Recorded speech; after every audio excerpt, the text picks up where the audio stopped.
Hello বন্ধুরা, জ্ঞানজ্যোতি coaching সেন্টারের পক্ষ থেকে তোমাদের সকলকে জানাই স্বাগত।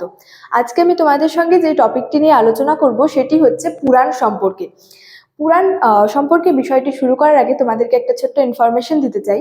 তোমরা যারা যারা আমাদের কোচিং সেন্টারে এখনো যুক্ত হওনি কিংবা যুক্ত হতে চাইছো, তারা উপরে দুটি নাম্বার দেখতে পাচ্ছ, 6295916282 এবং 7076398606। এই দুটি নাম্বারের মধ্যে যে কোনো একটি নাম্বারে যোগাযোগ করে আমাদের সঙ্গে কিন্তু যুক্ত হয়ে যেতে পারো।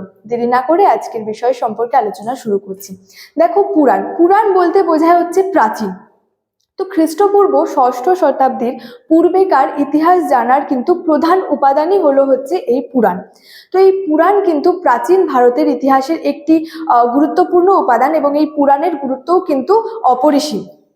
তো এক্ষেত্রে বলা যায় যে পুরাণের সংখ্যা কয়টি? তো পুরাণের মোট সংখ্যা হলো হচ্ছে যে 18টি। এই পুরাণগুলির মধ্যে কি কি রয়েছে দেখো, এর মধ্যে রয়েছে বিষ্ণু পুরাণ, রয়েছে ব্রহ্ম পুরাণ, পদ্ম পুরাণ, ভাগবত পুরাণ, শৈব পুরাণ, মার্কেন্ডেয় পুরাণ, নারদীয় পুরাণ, ভবিষ্য পুরাণ, ব্রহ্ম বৈবর্ত পুরাণ, অগ্নি পুরাণ, বরাহ পুরাণ, স্কন্দ পুরাণ, লিঙ্গ পুরাণ, বামন পুরাণ।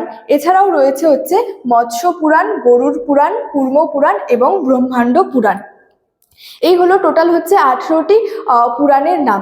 তো এই পুরাণগুলি থেকে কিন্তু যে প্রাচীন ভারতের যে সমস্ত রাজবংশগুলি ছিল সেই রাজবংশগুলির কিন্তু উৎপত্তি এবং সেই রাজবংশগুলির বংশতালিকা, এছাড়াও প্রাচীন ভারতের যে ভৌগোলিক অবস্থান সম্পর্কে, নদ নদী সম্পর্কে, এছাড়াও প্রাচীন শহর এবং তীর্থস্থানগুলি সম্পর্কে কিন্তু মানে তীর্থস্থানগুলির বিবরণ কিন্তু পাওয়া যায়। অর্থাৎ এই পুরাণগুলি থেকে বিভিন্ন রাজবংশেরও পরিচয় পাওয়া যায়।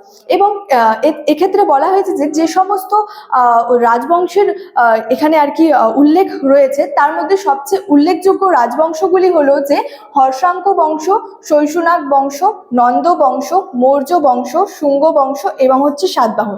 এই রাজবংশগুলির কিন্তু সেখানে মানে উল্লেখযোগ্য পুরাণগুলি থেকে কিন্তু এই রাজবংশগুলি সম্পর্কেও কিন্তু বিস্তারিতভাবে জানা যায়।